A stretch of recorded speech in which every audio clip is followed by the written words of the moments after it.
तो ये कहानी है दाइसुके की, जो अपने माता पिता को खोने के बाद बदले की आग में जलकर अपने ऑल माइटी वेपन एक मेका रोबोट से अपने पूरे प्लेनेट को तबाह कर देता है। लेकिन इस वजह से उसकी फियांसी उसके हाथों से मारी जाती है, जिसके बाद वो ना जाने कैसे पृथ्वी पर आ जाता है। लेकिन यहाँ पर भी दुश्मन दाइसुके के मेका रोबोट को पाने के लिए धरती पर तबाही मचाने लगते हैं। इसीलिए दाइसुके इस दुनिया की हिफाजत के लिए अपने मेका रोबोट ग्रैंडाइजर के साथ दुश्मन से लड़ता है। लेकिन क्या वो दुनिया को बचा पाएगा? चलिए जानते हैं। कहानी की शुरुआत में हमें अंतरिक्ष का सीन दिखाया जाता है और हम देखते हैं कि अंतरिक्ष से एक स्पेसशिप धरती की ओर जा रही है और इसमें एक शख्स बैठा हुआ है। उसके हाथ में कोई बैच या अंगूठी थी और उसकी स्पेसशिप बहुत तेजी से धरती की ओर जा रही थी। और जैसे ही वो धरती के एटमॉस्फेयर में एंटर करती है, इसकी खबर एक ऑर्गेनाइजेशन को चल जाती है। उस स्पेसशिप को इतना तेजी से नीचे आते हुए देख इस शख्स को लगता है कि क्या वो कोई मीटियोर है। हम देखते हैं कि वो स्पेसशिप एक रेगिस्तान में जाकर टकराती है, जिसके कुछ देर बाद एक गाड़ी में बैठकर एक लड़की हादसे वाली जगह पर जा रही है। वहीं उस धमाके के बाद हम धूल के बीच से किसी लड़के को आते हुए देखते हैं। लेकिन तभी अचानक वो लड़का बेहोश होकर वहीं गिर जाता है और जब वो लड़की उस जगह पर पहुंचती है तब उसे अपनी दूरबीन से वो लड़का थोड़ी दूरी पर बेहोश पड़ा नजर आता है और वो इसकी खबर हेडक्वार्टर को देती है कि धमाके वाली जगह पर कोई लड़का बेहोश पड़ा हुआ है। जिसके बाद वो उस लड़के से आकर पूछती है, तुम ठीक तो हो ना? क्या तुम मेरी बात सुन सकते हो? क्या तुम्हें मेरी बातें समझ आ रही हैं? वो लड़का बेहोश होता है, जिसके बाद वो लड़की उस लड़के को अपनी कार में बैठाती है। तभी हेडक्वार्टर से उसे सूचना मिलती है, डॉक्टर हेल के लोग वहां आ रहे हैं, सायाका वहां से जल्दी निकलो। जिसके बाद सायाका गाड़ी में बैठकर तेजी से उस जगह से निकलने लगती है। लेकिन थोड़ी ही देर में उसके पीछे दुश्मन के टैंक पड़ जाते हैं और वो उस पर बुलेट से शूट करने लगते हैं। लेकिन सायाका उनकी गोलियों से बचकर ये कहती है कि इनसे बचना तो बच्चों का खेल है। जिसके अगले ही पल में उसके सामने जमीन में से एक बड़ा अजीब सा रोबोट निकलता है। लेकिन उसे देखकर भी सायाका घबराती नहीं। वो अपनी कार का शेप बदल के उसे उड़ा लेती है और उस रोबोट से बचकर निकल जाती है। लेकिन तभी वो रोबोट अपनी लेजर से उसकी कार को पकड़ लेता है और फिर उसे अपनी ओर खींचने लगता है। लेकिन तभी उसकी मदद करने के लिए वहाँ एक रोबोट आता है, जिसे एक लड़का चला रहा था और वो आते ही विलेंस के रोबोट को तोड़ देता है और इसके बाद सायाका की कार को पकड़कर उसे यहाँ से ले जाता है। इस लड़के का नाम कोजी है। वो पूछता है, सायाका तुम ठीक तो हो ना? वो कहती है, हाँ मैं बिल्कुल ठीक हूँ। वैसे तुम्हें आकर मेरी मदद करने की जरूरत नहीं थी, मैं खुद सब कुछ संभाल लेती।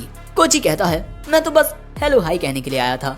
वैसे वो लड़का कौन है? सायाका बताती है कि ये लड़का मुझे धमाके वाली जगह पर मिला। जिसके बाद कोजी का रोबोट सीधा हेडक्वार्टर्स के लिए निकल पड़ता है और अब हमें 3 महीने बाद का सीन दिखाया जाता है और हम उसी लड़के को देखते हैं जो सायाका को धमाके वाली जगह पर मिला था और इसका नाम ड्यूक है। ये घोड़े को घास खिलाने के लिए आया है। जिसके बाद ये घोड़े पर बैठकर घुड़सवारी करता है। तुम हमेशा की तरह बहुत तेज हो गोरो। तभी वहाँ कोजी आता है और वो ड्यूक से कहता है, तुम यहाँ मेरे मेहमान हो, मैं तुम्हें ये काम नहीं करने दे सकता दाइसुके। ये लोग ड्यूक को दाइसुके कहकर बुलाते हैं और ऐसा इस वजह से है क्योंकि दाइसुके अपनी याददाश्त खो बैठा है। उसे अपनी पिछली जिंदगी के बारे में कुछ याद नहीं है। वो कहता है, मेरी वजह से तुम्हें परेशानी हो रही होगी, है ना कोजी? कोजी कहता है, ऐसा मत कहो। इसके अलावा गोरू तुम्हें काफी पसंद करता है। ये तुम्हारे अलावा किसी और को खुद पर बैठने नहीं देता। और देखकर तो लग रहा है कि कोजी और गोरू के बीच 36 का आंकड़ा है। लेकिन इसके बाद कोजी कहता है, चिंता मत करो, तुम हमारे दोस्त हो। इसके बाद हमें मार्केट का सीन दिखाया जाता है, जहाँ पर कोजी, दाइसुके और सायाका शॉपिंग करने के लिए आए हैं। दूसरी ओर हम सायाका के पिता को देखते हैं, जो सायाका से बात करते हुए कहते हैं उसकी याददाश्त अभी तक वापस नहीं लौटी। सायाका दाइसुके को धमाके वाली जगह पर भी लेकर गई कि दाइसुके को कुछ याद आ जाए, लेकिन कोई फायदा नहीं हुआ। लेकिन सायाका के पिता ने क्रैश हो रहे उस मीटियोर की पिक्चर को फिल्टर कर लिया है, लेकिन ये इतनी साफ नहीं है, जिस वजह से पता लगा पाना कि ये क्या है बहुत मुश्किल है। लेकिन जब सायाका अपने पिता से बात कर रही थी, उतनी ही देर में कोजी और दाइसुके उसकी आंख से ओझल हो जाते हैं। ये लोग शॉपिंग करके यहाँ से जाने लगते हैं और इसके बाद हमें एक बहुत बड़े स्टेडियम का सीन दिखाया जाता है, जहाँ पर बाइक रेसिंग हो रही है और इस रेसिंग में कोजी ने भी हिस्सा लिया है और कोजी इस रेस को जीत भी जाता है। जिसके बाद सायाका उसके पास आकर उसे कॉन्ग्रेचुलेट करती है और उसे पीने के लिए पानी देती है। वैसे कोजी के बाद बारी आने वाली है दाइसुके की, लेकिन दाइसुके इस खेल के बारे में ज्यादा कुछ नहीं जानता। कोजी उसे जबरदस्ती इस गेम में पार्टिसिपेट करने के लिए कह रहा है। कोजी कहता है, तुम एक जिद्दी घोड़े को इतनी आसानी से मेंटेन कर सकते हो, तो इस मोटर बाइक को संभालना तो तुम्हारे लिए बहुत आसान होगा। तुम्हें बस स्पीड को मेंटेन करना होगा। जिसके बाद दाइसुके रेस में आ जाता है और उसकी रेस शुरू होती है। दाइसुके स्पीड पर ध्यान देते हुए काफी तेजी से आगे निकल रहा था, जो देख कोजी कहता है, मैं जानता था इसमें बहुत टैलेंट है। लेकिन तभी उसके सामने दो गाड़ियों का एक्सीडेंट हो जाता है, जो देख दाइसुके को कुछ मेमोरीज याद आती हैं, जहां वो एक लड़की के साथ तलवारबाजी कर रहा है और एक दूसरी लड़की उसे चीयर कर रही है।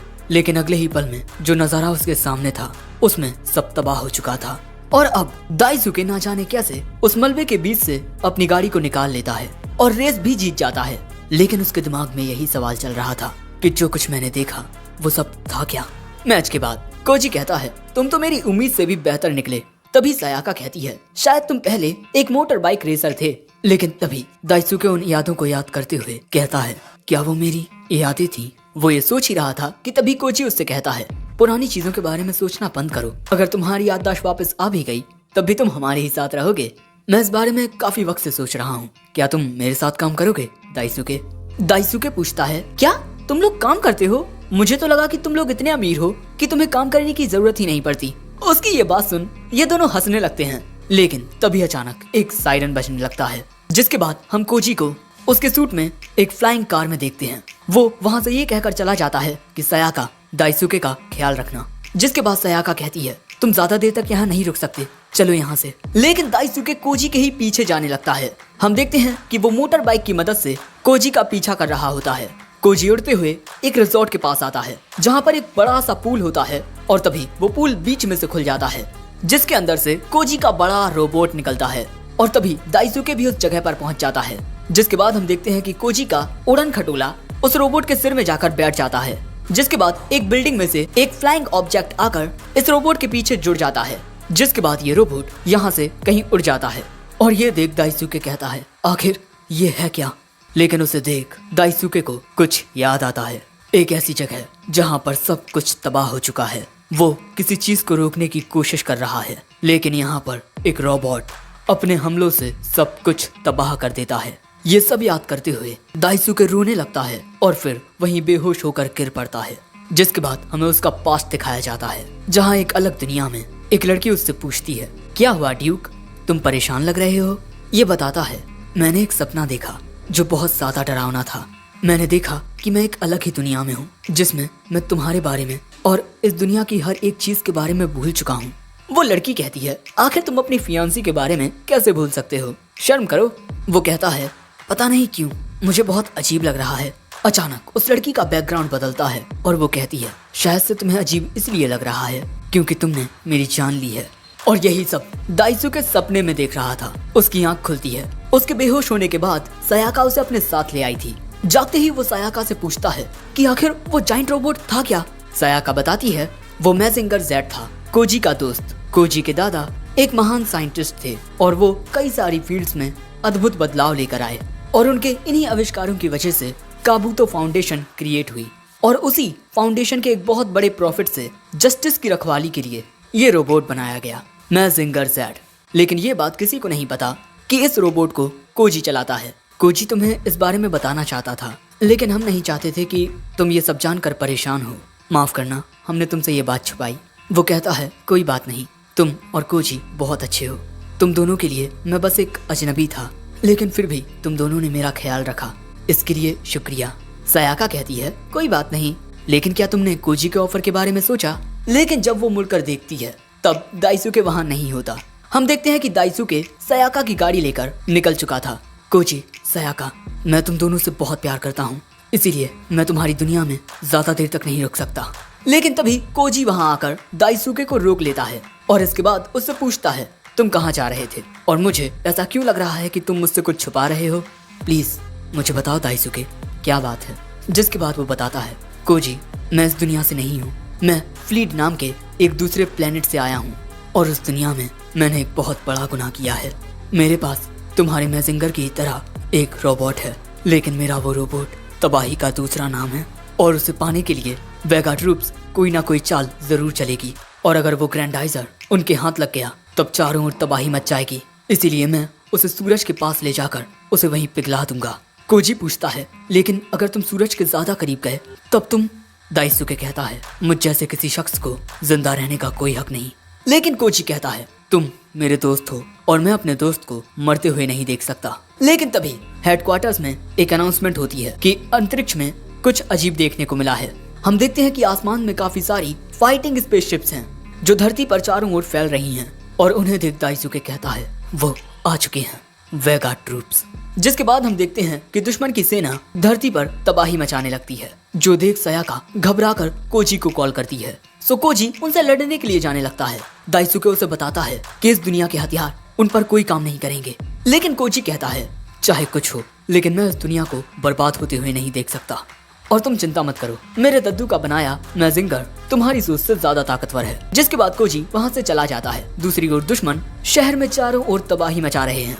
इंसान अपने फाइटर प्लेन्स और टैंक्स के जरिए उन फ्लाइंग ऑब्जेक्ट्स पर हमला करते हैं, लेकिन इसका कोई असर नहीं होता। दूसरी ओर सयाका जहाँ लोगों को सुरक्षित जगह पर लेकर जा रही थी, अचानक वहीं एक फ्लाइंग ऑब्जेक्ट आ जाता है जिस पर हमला करके मैजिंगर उसे खत्म कर देता है। लोग भी खुश हो जाते हैं कि उनकी हिफाजत के लिए मैजिंगर आ चुका है। इसके बाद काफी सारे फ्लाइंग ऑब्जेक्ट्स एक साथ मैजिंगर पर हमला करते हैं, लेकिन मैजिंगर अपनी आंखों की लेजर बीम से उन्हें खत्म कर देता है। लेकिन इसके बाद वहाँ एक बड़ी स्पेसशिप आती है। ये भी एक टाइप का रोबोट होता है और जब मैजिंगर इस पर हमला करता है तब वो उसके हमले से बच जाता है। जिसके बाद मैजिंगर अपनी चेस्ट से एक बहुत खतरनाक लेजर अटैक करता है, लेकिन एक इनविजिबल शील्ड उस रोबोट को प्रोटेक्ट करती है और इसके बाद वो रोबोट मैजिंगर पर हमला करके उसे घायल कर देता है। सो मैजिंगर अपने पंच से उसकी ओर शूट करता है, लेकिन उसकी शील्ड फिर से उसे प्रोटेक्ट कर लेती है। और तभी कोजी अपने जेट को बुला लेता है जो मैजिंगर से जुड़ जाता है और इसके बाद मैजिंगर उड़कर उस रोबोट के साथ फाइट करने लगता है। इन दोनों की ही एक दूसरे के साथ कड़ी टक्कर हो रही थी, लेकिन वो रोबोट मैजिंगर के जेट का एक पंख तोड़ देता है और इसके बाद अपने नुकीले पंजों से हमला करके मैजिंगर को नीचे गिरा देता है। और दाइसुके इस तरह अपने दोस्त को गिरता हुआ देख रहा था। सारे लोग मैजिंगर का हौसला बढ़ा रहे थे। हार मत मानो, तुम ये कर सकते हो। मैजिंगर फिर से खड़ा होने की कोशिश करता है, लेकिन वो रोबोट उसके पास आकर अपनी लेजर से उस पर हमला करने ही वाला था, लेकिन मैजिंगर अपने एक हाथ की मदद से उछलकर उस रोबोट की गर्दन को पकड़ लेता है और इसके बाद अपनी चेस्ट फ्लेम से उस पर हमला करता है। यहाँ मैजिंगर अपना पूरा जोर लगा देता है, जिसके बाद एक धमाका होता है। मैजिंगर ने उस रोबोट को हरा दिया है और अब वो फिर से लोगों के सामने आ जाता है। सभी ये देखकर खुश होते हैं। दाइसुके भी कहता है तुमने ये कर दिखाया कोजी। और जैसे ही कोजी को लगता है कि अब सब खत्म हुआ, तभी अचानक मैजिंगर के पीछे एक बहुत ही बड़ा धमाका होता है, क्योंकि मैजिंगर से लड़ने के लिए वहाँ पर दो और खतरनाक रोबोट्स आ जाते हैं। लेकिन मैजिंगर बहुत जख्मी हो चुका है, लेकिन इसके बावजूद भी कोजी इनसे लड़ने के लिए तैयार हो जाता है। जिसके बाद मैजिंगर दौड़ते हुए जाकर उनमें से एक रोबोट पर अपने पंच से अटैक करता है, लेकिन मैजिंगर का हाथ ही टूट जाता है। जिसके बाद दूसरा रोबोट मैजिंगर को पकड़ लेता है और फिर ये दोनों मैजिंगर को इस तरह दबाने लगते हैं, ये उसकी गर्दन को भी निकाल लेते हैं। अब कोजी मैजिंगर का यूज नहीं कर पाएगा। ये सब दाइसुके की आंखों के सामने हो रहा था। ये तबाही मेरी वजह से हो रही है, लेकिन अब मैं ही इसे रोकूंगा। मैं हूँ ड्यूक फ्लीट। और उसके ये कहते ही रेगिस्तान के बीचों बीच एक तूफान उठता है और उस तूफान के बीच से एक रोबोट निकलता है, जिसके अंदर दाइसुके जाकर बैठता है और उसका आउटफिट चेंज हो जाता है। और अब दाइसुके इस रोबोट यानी ग्रैंडाइजर को कंट्रोल करेगा। वहीं इन रोबोट्स के बीच कोजी फंस चुका था। उसे यहाँ से निकलने का कोई रास्ता नजर नहीं आ रहा था, लेकिन तभी उसे दाइसुके की आवाज आती है। वो देखता है वहाँ पर एक खतरनाक रोबोट को और उसने कोजी को छुड़ा लिया है। ये ग्रैंडाइजर दिखने में कितना धांसू है, लेकिन इसके बाद हम देखते हैं कि ये दोनों रोबोट्स एक साथ ग्रैंडाइजर पर हमला करने आते हैं। लेकिन तभी ग्रैंडाइजर यहाँ स्पेस थंडर नाम का अटैक करता है, जिससे ये दोनों रोबोट्स एक ही बार में खत्म हो जाते हैं। दोस्तों, ये ग्रैंडाइजर कितना ज्यादा ताकतवर है। कोजी भी देखकर हैरान होता है कि एक ही बार में उन दोनों को खत्म कर दिया। ये शायद से वही रोबोट है जिसके बारे में दाइसुके कह रहा था।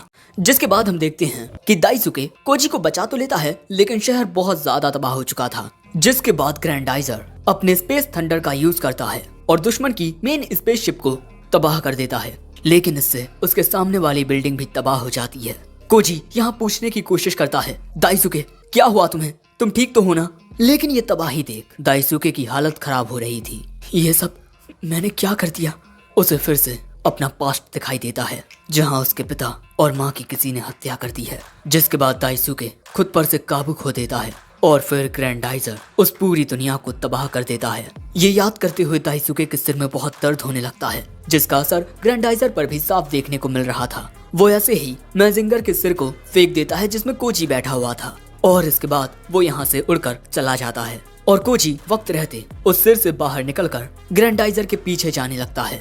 वो देखता है कि ग्रैंडाइजर एक स्पेसशिप के अंदर चला जाता है, और उसके अंदर जाने के बाद वो स्पेसशिप वहाँ से तेजी से जाने लगती है, जो देख कोजी अपना पूरा जोर लगाकर अपने उड़न खटोले से वक्त रहते उस स्पेसशिप के अंदर चला जाता है, जिसके बाद वो स्पेसशिप बहुत तेजी से यहाँ से चली जाती है। और सायाका बस ये देखती रह जाती है। वहीं अंतरिक्ष में चांद के पास हम एक बहुत ही ज्यादा बड़ी स्पेसशिप को देखते हैं, और ये विलन्स की है। यहाँ दो दुश्मन आपस में बात कर रहे थे। आखिरकार हमने ड्यूक फ्लीट को ढूंढ ही लिया। कमांडर कैंडल, आप सच में बहुत ही ज्यादा बुद्धिमान हैं। तभी इस कमांडर का मुंह बीच में से खुलता है, जिसमें से अजीब सी चुड़ैल जैसी बुढ़िया निकलकर कहती है, ब्लैकी जल्द से जल्द एक यूनिट ले जाकर इस प्लेनेट पर ग्रैंडाइजर यू के हाइड आउट को ढूंढो। इस बार हम ग्रैंडाइजर को तबाह कर देंगे। तभी वहाँ एक और बंदा आता है, इसका नाम कासादो है। वो ब्लैकी पर हंसते हुए कहता है, मुझे तो लग रहा था कि यहाँ हुक्म तुम्हारा चलता है, लेकिन तुम तो दूसरों के हुक्म पर नाचते हो। जो सुन ब्लैकी उस पर अपनी बंदूक तान कहता है, तुम एक मामूली स्टारकर नाइट होकर मुझसे ऐसी बदतमीजी नहीं कर सकते। कासादो कहता है, अच्छा अगर तुम मुझे मार सकते हो तो मार कर दिखाओ, चलाओ गोली। और इसके बाद कासादो उसकी गन को मुंह से पकड़कर अपना खंजर निकालकर उसे ब्लैकी की गर्दन पर लगा देता है। तुम्हारे पास मौका था, लेकिन तुमने उसका फायदा नहीं उठाया, और अब मेरी बारी है। मैंने सही कहा ना कमांडर कैंडल। वहीं दूसरी ओर हम देखते हैं कि ग्रैंडाइजर उड़ते हुए एक आइलैंड पर आ जाता है, और वहाँ वो जमीन से टकराता है। और जब दाइसुके को होश आता है, वो ग्रैंडाइजर के बाहर था। वो याद करता है कि उसने इस दुनिया में आकर कितनी तबाही मचा दी है, और यही याद करते हुए वो जंगल की ओर भाग जाता है। उसे खुद पर बहुत शर्म आ रही थी। वो दौड़ते हुए एक घाटी में आकर फिसल जाता है। तभी उसे ढूंढते हुए उसके पास कोजी आता है, और वो उसकी जान बचाने के लिए दाइसुके को शुक्रिया कहता है। दाइसुके कहता है, वेगा एलियंस फोर्सेस ग्रैंडाइजर को पाने के लिए अब इस दुनिया में तबाही मचा रहे हैं, और मैं फिर से वही गलती दोहरा रहा हूँ। मेरी वजह से इस प्लेनेट के मासूम लोग मारे जा रहे हैं। मैं जहाँ होता हूँ वहाँ सिर्फ लोगों की जानें जाती हैं। मैंने अपने प्लेनेट के भी सभी लोगों को मार दिया, यहाँ तक कि रूबीना को भी। जो सुन कोची कहता है, इन सब के बावजूद भी मैं तुम्हारी बदौलत यहाँ जिंदा खड़ा हूँ। लेकिन दाइसुके कहता है, मैं ग्रैंडाइजर को तबाह कर दूंगा। कोजी कहता है, अगर तुम्हें ग्रैंडाइजर नहीं चाहिए तो मुझे दे दो, मैं उसका कमांडर बनूंगा। मैजिंगर तबाह हो चुका है, मैं इस दुनिया की हिफाजत के लिए अब कुछ नहीं कर सकता। अगर तुम ग्रैंडाइजर को नहीं संभाल सकते तब मैं उसे कमांड करूंगा, मैं इस दुनिया को बचाऊंगा। और ये कहकर कोजी ग्रैंडाइजर की ओर भागने लगता है। वो ग्रैंडाइजर के सामने आकर कहता है, अब से मैं तुम्हारा नया कमांडर हूँ। लेकिन ग्रैंडाइजर उसे रिजेक्ट करके उस पर ही हमला कर देता है। उस हमले से दाइसुके उसे बचाता है, लेकिन इसके बावजूद भी कोजी जख्मी हो चुका था। दूसरी ओर हम विलन्स की स्पेसशिप यानी वेगा स्टार में कसादो के कमरे को देखते हैं, जहां हमें पता चलता है कि कसादो और दाइसुके स्टारकर नाइट्स थे, जिसमें वो 7 सालों तक साथ रहे। मैं उसे बहुत अच्छे से जानता हूँ, वो हमारा गुलाम कभी नहीं बनेगा। मेरे पास उसे मारने के अलावा कोई और दूसरा चारा नहीं है, और इसीलिए मैं प्लेनेट अर्थ पर तबाही मचाने जाऊंगा। और ये चाकू डिसाइड करेगी कि मैं प्लेनेट अर्थ पर किस जगह जाऊंगा। लेकिन यहाँ उसके सामने एक लड़की खड़ी हुई थी, इसका नाम नाइदा है। और जैसे ही कसादो चाकू फेंकता है, वो इस लड़की के पैर में जाकर लगता है, जिस वजह से कोजी बिल्कुल ठीक होगा। वो हर बार ऐसी सिचुएशन से सरवाइव कर जाता है। लेकिन तभी इन्हें पेरिस से एक मैसेज रिसीव होता है कि वहाँ पर एलियन फोर्सेस देखी गई हैं। पेरिस में दुश्मन ने तबाही मचाना शुरू कर दिया है।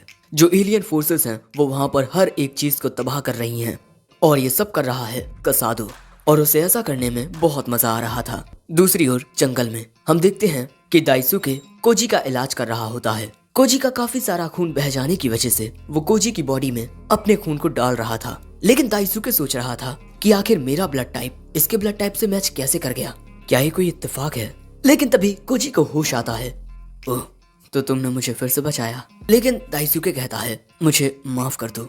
लेकिन कोजी कहता है, माफी तो मुझे मांगनी चाहिए। अब इसके बाद दाइसुके कोजी को बताता है, मेरे प्लेनेट में मेरे परिवार के पास एक ऐसा हथियार था जो पीढ़ी दर पीढ़ी हमें सौंपा जाता था, ताकि उसके जरिए हम घुसपैठियों से लड़ सकें।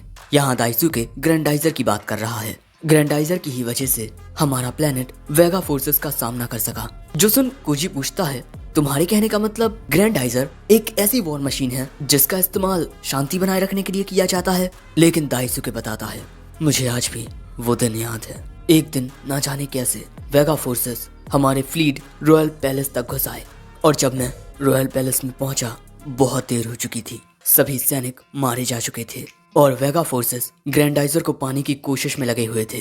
तभी उनसे लड़ने के लिए दाइसुके वहां आ जाता है और वो गद्दारों को मारने लगता है। लेकिन तभी वो देखता है कि ग्रैंडाइजर के ऊपर कोई शख्स है। उसे पकड़ने के लिए दाइसुके उछलकर अपना आउटफिट चेंज कर लेता है और इसके बाद उस शख्स को ग्रैंडाइजर में बैठने से रोक लेता है। लेकिन दाइसुके इस बात से हैरान हो जाता है कि ग्रैंडाइजर का डिफेंस सिस्टम एक्टिवेट नहीं हुआ, और ऐसा इस वजह से था क्योंकि उसमें बैठने की कोशिश करने वाला शख्स इसी दुनिया का दाइसुके की ही तरह एक स्टारकर नाइट था, कसादो। कसादो ने वेगा फोर्सेस के साथ हाथ मिला लिया है ताकि वो साथ मिलकर ग्रैंडाइजर को हथिया सकें। तभी वेगा के दो सैनिक पीछे से आकर दाइसुके पर हमला करने की कोशिश करते हैं, लेकिन वो उनके हमले से बच जाता है। जो देख कसादो कहता है, एक साथ ड्यूक फ्लीट पर हमला करो। जिसके बाद हम देखते हैं कि ये वेगा के सैनिक एक साथ दाइसुके पर हमला करने लगते हैं। दाइसुके उनसे लड़ता हुआ ग्रैंडाइजर में जाकर बैठ जाता है और इसके बाद उसके फ्लाइंग सॉसर को एक्टिवेट करके वहां से जाने लगता है। लेकिन तभी वो देखता है कि कसादो ने उसके माता पिता को मार दिया है। अपने माता पिता की मौत देख दाइसुके खुद पर से काबू खो देता है। जिसके बाद हम देखते हैं कि वेगा फोर्सेस ने दाइसुके की दुनिया पर चारों ओर तबाही मचा दी है। काफी लोग मारे भी जा चुके हैं और जो जिंदा बचे हैं वो इस तबाही को अपनी आंखों के सामने देख रहे हैं। तभी रॉयल पैलेस के अंदर से ग्रैंडाइजर का फ्लाइंग सॉसर निकलता है। जो देख लोग कहते हैं, अरे नहीं, ये तो ग्रैंडाइजर है जो बेकाबू हो गया है। तभी इन मासूम लोगों के बीच कसादो आ जाता है और जब दाइसुके कसादो पर हमला करने की कोशिश करता है तो इस चक्कर में वो काफी सारे मासूम लोगों की भी जानें ले लेता है। और इसके बाद ग्रैंडाइजर नीचे उतरकर कसादो को मारने के लिए वहां पर हर एक चीज को तबाह करने लगता है। ग्रैंडाइजर को रोकने के लिए एक फीमेल स्टारकर नाइट आती है अपना एक्वाटाइजर लेकर, और वो दाइसुके को रोकने की कोशिश करती है। लेकिन उसकी बात को ना सुनते हुए वो अपनी चेस्ट बीम से उस पर ही हमला कर देता है। ये लड़की खुद को एक बर्फ की शील्ड बनाकर बचाती है। तभी कसादो इस लड़की को बताता है कि ड्यूक ने अपने ही माता पिता को मार दिया है, वो शायद पागल हो चुका है। लेकिन ये लड़की कसादो की ये बात मानने से इनकार कर देती है। लेकिन हम देखते हैं कि ग्रैंडाइजर बेकाबू होकर चारों ओर तबाही मचा रहा था, और जब वो इस लड़की पर हमला करने वाला था तभी वहाँ उड़ते हुए एक शिप आती है। इसमें बैठी हुई है दाइसुके की मंगेतर रुबीना। वो यहाँ दाइसुके को रोकने के लिए उसे समझाने के लिए आई है। वो उससे कहती है, क्या तुम सच में वही ड्यूक फ्लीट हो जिसे मैं जानती हूँ? आखिर तुम इस जगह को बर्बाद क्यों कर रहे हो जहाँ मैंने, तुमने और मेरी बहन टीरोना ने एक साथ खुशियों के पल बिताए हैं? रुबीना की बातें सुन दाइसुके अपने पुराने दिनों को याद करता है। लेकिन इससे पहले कि दाइसुके शांत हो पाता, वो देखता है रुबीना के पीछे कसादो की फ्लाइंग शिप वहां से निकलने की कोशिश कर रही है। वो फिर से बेकाबू हो जाता है और बेकाबू होकर ग्रैंडाइजर से हमला कर देता है। लेकिन इस वजह से रुबीना की शिप तबाह हो जाती है और दाइसुके को यहाँ लगता है कि उसने रुबीना की जान ले ली है। जिसके बाद तो वो पागल हो जाता है और ग्रैंडाइजर से पूरी तरह से काबू खो देता है और इसके बाद अल्टीमेट अटैक करने लगता है। ये सब टीरोना और वहाँ के मासूम लोगों के सामने हो रहा था, और इसके बाद जो हमला होता है वो सब कुछ तबाह कर देता है।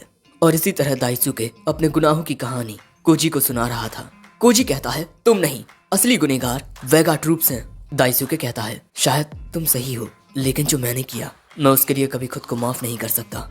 उन्हें ग्रैंडाइजर चाहिए। अगर मैं ग्रैंडाइजर को ही खत्म कर दूं तो प्लेनेट अर्थ को कुछ नहीं होगा।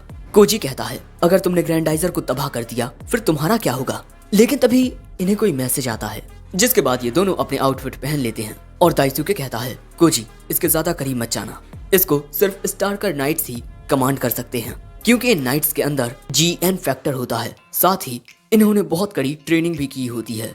लेकिन तभी ग्रैंडाइजर की आंखें चमकती हैं और उनमें से एक अजीब सी रोशनी निकलती है जुगनू की तरह, और वो रोशनी जंगल की ओर जाने लगती है। जो देख दाइसुके उस रोशनी को फॉलो करने को कहता है।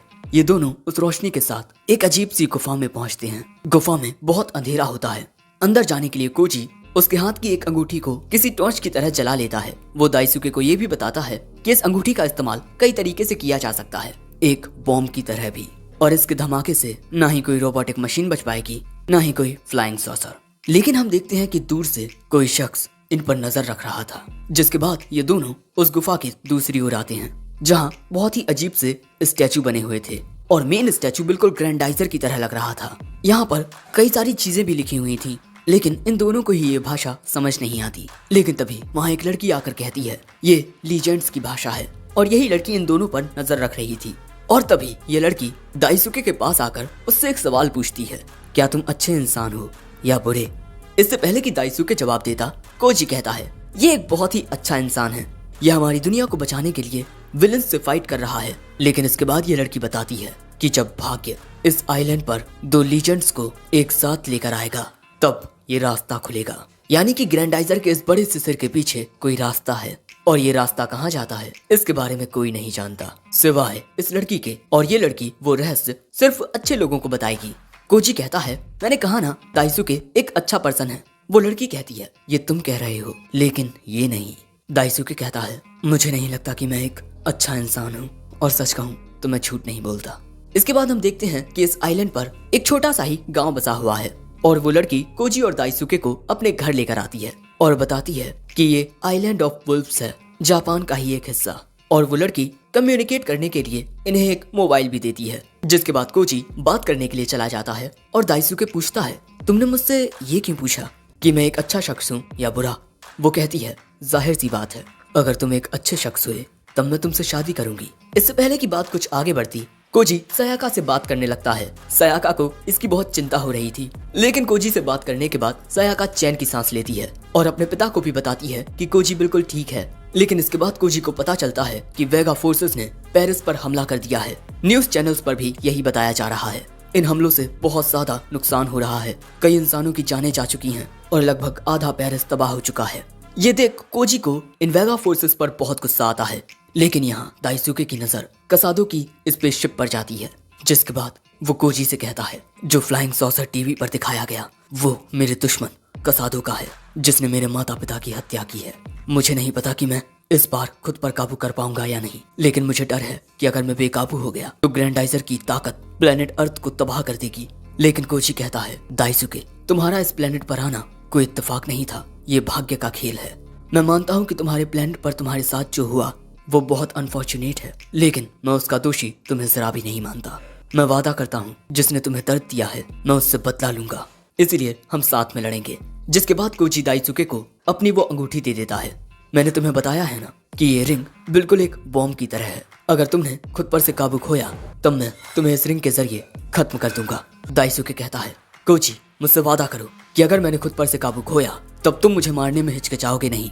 अगले सीन में हम देखते हैं कि दाइसुके ग्रैंडाइजर में जाकर बैठ चुका है, जिसके कुछ देर बाद कोजी भी धीरे ही सही लेकिन ग्रैंडाइजर में आकर बैठ जाता है। दाइसुके ने कोजी की दी हुई अंगूठी पहन ली है और इसके बाद वो ग्रैंडाइजर को लेकर उड़ जाता है। और ये लड़की यहाँ फिर कहती है अगर ये एक अच्छा शख्स हुआ तब मैं इससे शादी करूंगी, लेकिन अगर ये एक गद्दार हुआ तब मैं इसे मार दूंगी। दूसरी ओर हमें पेरिस का सीन दिखाया जाता है जहाँ पर चारों ओर तबाही मची हुई है, बहुत सारे इंसानों की जानें जा चुकी हैं और यहाँ पर कसादो अपना जियोला डाइजर निकाल कर पेरिस में कदम रखता है। मैं इस दुनिया के इन कीड़ों को मारकर अब थक चुका हूँ, तुम कब आओगे ड्यूक फ्लीट? मुझे लग रहा था कि अगर मैं यहाँ तबाही मचाऊंगा तब अच्छा प्रिंस इन्हें बचाने के लिए जरूर आएगा। लेकिन तभी नाइदा उसे बताती है कि उसने अभी अभी ग्रैंडाइजर को डिटेक्ट किया है, जिसके अगले ही पल में कसादो के सामने एक हथियार आकर गिरता है और इसके बाद वहाँ स्टाइल में आता है अपना ग्रैंडाइजर। कसादो कहता है तो आखिरकार तुम आ ही गए ड्यूक फ्लीट। वैसे अपने माता पिता और अपनी फियांसी को मारने के बाद तुम कैसा महसूस कर रहे हो? लेकिन दाइसुके कहता है इस बार तुम मुझसे बचकर भाग नहीं पाओगे और अब इन दोनों के बीच एक बहुत ही बेहतरीन युद्ध होने वाला है। लेकिन उससे पहले हमें बताया जाता है कि हमारे अंतरिक्ष में धरती से बहुत दूर 200 से ज्यादा प्लेनेट एक संघ बनाकर रहते थे, जिसका शासन प्लेनेट वेगा करता था, क्योंकि इसकी मिलिट्री पावर सबसे ज्यादा एडवांस और पावरफुल थी और वेगा के अंदर और भी ज्यादा प्लेनेट्स पर राज करने की भूख थी। इसीलिए अलग अलग प्लेनेट पर जाकर वहाँ के लोगों से लड़ते और उस प्लेनेट को हथिया लेते। और ऐसे ही इनकी नजर पड़ी प्लेनेट फ्लीट पर, जहाँ पर फ्लीट फैमिली इस पूरी दुनिया का शासन न्याय और एकता से करती थी। प्लेनेट वेगा ने प्लेनेट फ्लीट को हथियाने की कोशिश की पर नाकामयाब रहे, जिसके बाद उन्होंने तय किया कि वो इस प्लेनेट को तबाह कर देंगे। लेकिन ऐसा करने में भी वो 7 बार लगातार नाकामयाब रहे, क्योंकि प्लेनेट फ्लीट के पास उनका सबसे ज्यादा खतरनाक और पावरफुल हथियार ग्रैंडाइजर था। जिसके बाद प्लेनेट वेगा ने प्लेनेट फ्लीट के साथ बातचीत की और हो रहे भारी नुकसान की वजह से एक समझौते पर पहुंचे कि अब वो इस प्लेनेट पर हमला नहीं करेंगे। लेकिन संधि में लिखा गया था कि ग्रैंडाइजर को सीज कर दिया जाएगा, कोई भी उसका यूज नहीं करेगा। अब हम देखते हैं कि दाइसुके और कसादो के बीच यहाँ लड़ाई होने वाली है। कसादो यहाँ अपना हथियार निकालते हुए कहता है, तुम आखिर मेरा क्या ही बिगाड़ लोगे?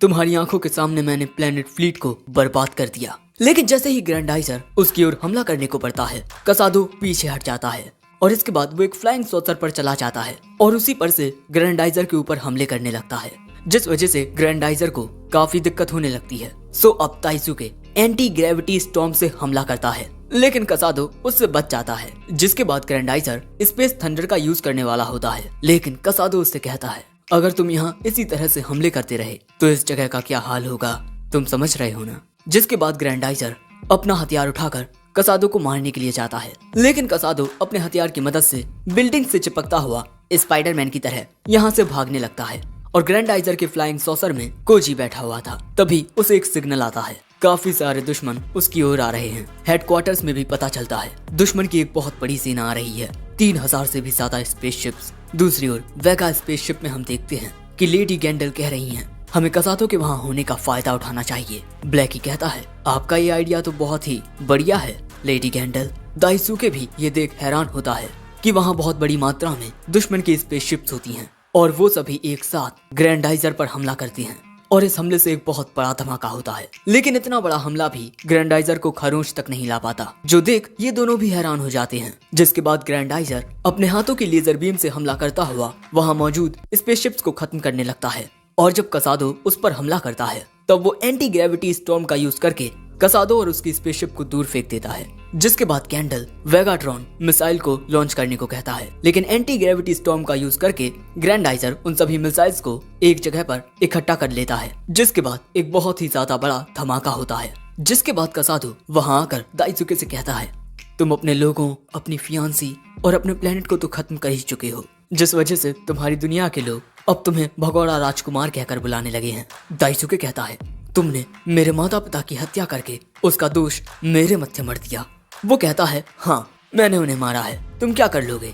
लेकिन यहाँ दाइसुके को गुस्सा आने लगता है। दूसरी ओर कोजी हेडक्वार्टर्स को बताता है कि जो स्पेस रोबोट हमारे साथ है उसका नाम ग्रैंडाइजर है। इसके बाद कसादो अपनी सेना को आदेश देता है, जिसके बाद हम देखते हैं कि 2 स्पेसशिप ग्रैंडाइजर को दबाने लगते हैं और फिर काफी सारी स्पेसशिप्स आकर उससे चिपक जाती हैं। साथ ही कसादो भी ग्रैंडाइजर पर हमला करने लगता है। काफी सारे हमले मिक्स हो जाते हैं और अब दुश्मन को लगता है कि ग्रैंडाइजर यहाँ हार जाएगा। कसादो भी खुश होता है, लेकिन तभी ग्रैंडाइजर उन सभी चीजों को खुद से दूर कर देता है, जो देख गैंडल कहता है, वेगा के लीथल मिसाइल्स को प्रिपेयर करो, हम ग्रैंडाइजर के साथ साथ इस पूरे प्लेनेट को ही खत्म कर देंगे। कसादो हमारे लिए वहाँ अपना बलिदान दे देगा और उन पापों का प्रायश्चित करेगा जो उसने प्लेनेट फ्लीट पर किए। जिसके बाद हम देखते हैं कि वेगा स्पेसशिप लॉन्चिंग के लिए तैयार होने लगती है। दूसरी ओर हम देखते हैं कि ग्रैंडाइजर स्क्रू क्रैशर पंच का यूज करके वहाँ मौजूद एक बड़ी स्पेसशिप को खत्म कर देता है। लेकिन तभी धुएं के बीच में से ग्रैंडाइजर की ओर एक बहुत बड़ी मशीन आने लगती है। कसादो को लगता है कि इस हमले से ग्रैंडाइजर मर जाएगा, लेकिन तभी ग्रैंडाइजर अपने हथियार से इस मशीन को काट देता है और सीधा कसादो के ऊपर हमला कर देता है। और इसके बाद हम देखते हैं कि ग्रैंडाइजर कसादो को पकड़ चुका था। दाइसुके कहता है, मैं इस बार तुम्हें खत्म कर दूंगा। ये देख कसादो कहता है, मैं मानता हूँ मैंने गलत किया है, प्लीज मुझे माफ कर दो। दाइसुके कहता है, तुमने जो किया है उसकी तुम्हें माफी नहीं मिल सकती। दाइसुके खुद पर से काबू खो रहा था, जो देख कोजी दाइसुके को कांटेक्ट करने की कोशिश करने लगता है ताकि वो उसे रोक सके, वरना आखिर में उसे ये बटन दबाना होगा। लेकिन यहाँ दाइसुके बहुत गुस्से में होता है। वो कसादो को उठाकर उसे दूर फेंक देता है और इसके बाद उस पर एंटी ग्रेविटी स्टॉर्म से हमला करके उसके जियोलाडाइजर को बीच में से तोड़ देता है, जिससे एक बड़ा धमाका होता है। लेकिन कसादो अभी भी जिंदा होता है क्योंकि जियोलाडाइजर का सिर सही सलामत है ग्रैंडाइजर के हाथों में, जो देख कोजी चैन की सांस लेता है। यहाँ दाइसुके ने खुद पर से काबू नहीं खोया, लेकिन यहाँ वेगा स्पेसशिप हमला करने के लिए फुल्ली चार्ज हो चुकी है। ब्लैकी कहता है, कमांडर कैंडल हमला करने से पहले 7 तक जरूर गिनिएगा क्योंकि 7 आपका बर्थ मंथ है। तभी हेडक्वार्टर्स धरती से कुछ दूरी पर वेगा की स्पेसशिप को नोटिस कर लेता है और ये भी कि इसमें से बहुत पावरफुल एनर्जी रिलीज होने वाली है। तभी कोजी दाइसुके को कांटेक्ट करके उसे इस हमले के बारे में बताता है, लेकिन कमांडर गैंडल काउंटडाउन शुरू कर चुका है और वेगा स्पेसशिप हमला करने के लिए बिल्कुल तैयार होती है। दूसरी ओर ग्रैंडाइजर इस हमले को रोकने के लिए बहुत सारी एनर्जी को इकट्ठा करके एक बहुत ही ज्यादा पावरफुल क्रशर पंच लॉन्च करता है। ये हमला बहुत ही ज्यादा ताकतवर था। ये सामने आने वाली सभी स्पेसशिप्स को खत्म करता जा रहा था और इससे पहले कि गैंडल का काउंटडाउन पूरा होता, वो क्रशर पंच इस मिसाइल में घल के इसे तोड़ देता है। साथ ही वहां पर मौजूद वो हजारों स्पेसशिप्स भी तबाह होने लगती हैं। जो देख ब्लैकी कहता है, वेगा कैनन बहुत ज्यादा डैमेज हो चुका है। जिसके बाद कैंडल कहता है, हमारी सभी स्पेसशिप्स यानी कि फ्लाइंग सॉसर्स को वापस बुला लो। अभी के लिए हमें यहाँ से जाना होगा। और यहाँ आइलैंड पर हमें उसी लड़की का घर दिखाया जाता है जो टीवी में न्यूज देख रही थी। अचानक ही अपीयर हुए इस रोबोट ने अंतरिक्ष में मौजूद काफी सारे अनआइडेंटिफाइड फ्लाइंग ऑब्जेक्ट्स को खत्म कर दिया है। जिसके बाद हम देखते हैं कि ये लड़की दाइसुके से फिर से मिलने के लिए निकल पड़ती है। जिसके बाद हम देखते हैं कि पेरिस के लोग ग्रैंडाइजर को अपना हीरो मानने लगते हैं। इसने हमारी जान बचाई है, हमारे प्लेनेट को बचाया है, शुक्रिया। लेकिन ये तबाही देख दाइसुके कहता है, मेरी वजह से बहुत से मासूम लोगों की जानें गई हैं। मैं इस दुनिया में नहीं रुक सकता। कोजी कहता है, ये तुम कैसी बातें कर रहे हो? जरा ध्यान से देखो, तुमने कितने लोगों की जानें बचाई हैं। तुमने इस प्लेनेट को बचाया है। ये सभी लोग इस रोबोट को शुक्रिया कह रहे थे। जो देख दाइसुके मुस्कुराता है। इसके बाद हम देखते हैं कि ग्रैंडाइजर अपने फ्लाइंग सॉसर में बैठकर उसी आइलैंड पर आ जाता है और इसके बाद इस आइलैंड पर मौजूद एक झरने के अंदर चला जाता है। यहाँ पर एडवांस टेक्नोलॉजी के साथ पूरा एक हेडक्वार्टर टाइप मौजूद है। अरे टाइप क्या, ये हेडक्वार्टर ही है एक। इनके बाहर निकलते ही इनके पास सयाका आती है और आते ही वो दाइसुके को गुस्से में घूरने लगती है। मुझे माफ कर देना, मैं अचानक ही गायब हो गया। सयाका उसे माफ कर देती है। जिसके बाद सयाका के पिता एक एक्सपर्ट फोटोन एनर्जी साइंटिस्ट और कोजी के दादा के सबसे होनहार स्टूडेंट यूमी आते हैं और इसके बाद वहाँ आते हैं स्पेस रिसर्च साइंटिस्ट डॉक्टर गेंजो। यहाँ सयाका के पिता दाइसुके से कोई बात नहीं करते, लेकिन डॉक्टर गेंजो दाइसुके से हाथ मिलाकर उससे उसके प्लेनेट के बारे में पूछते हैं और इसके बाद वो कुछ ज्यादा ही बोलने लगते हैं। सो सयाका उन पर गुस्सा करने लगती है। जिसके बाद कोची कहता है, अब हमें थोड़ा आराम कर लेना चाहिए, बाकी बातें बाद में करते हैं। लेकिन तभी यूमी कहती है, माफ करना, लेकिन दाइसुके मैं तुम्हारे ऊपर पहले कुछ मेडिकल टेस्ट करना चाहता हूँ। और इसके बाद दाइसुके की बॉडी पर मेडिकल टेस्ट होने लगते हैं, ये चेक करने के लिए कि कहीं ये स्पेस से अपने साथ कोई वायरस तो नहीं ले आया। टेस्ट के जरिए इन्हें पता चलता है कि दाइसुके की बायोलॉजिकल कैरेक्टरिस्टिक्स बिल्कुल किसी इंसान की तरह ही हैं। डॉक्टर गेंजो को तो इस बात का भी यकीन होता है कि हमारे पूर्वज एक ही थे और ये दोनों ये डिसाइड करते हैं कि वो दाइसुके और ग्रैंडाइजर के बारे में इस वक्त गवर्नमेंट को नहीं बताएंगे। दूसरी ओर लिफ्ट से कहीं जाते हुए सयाका कोजी को बताती है कि इन्होंने मैजिंगर जेड को बेस 3 में रख दिया है और ऐसा करने में इन्हें काफी दिक्कत हुई। और इसके बाद वहाँ आकर कोजी अपने मैजिंगर की हालत देखता है। सयाका कहती है, उदास मत हो, इसमें थोड़ा वक्त लगेगा, लेकिन ये फिर से पहले जैसा हो जाएगा।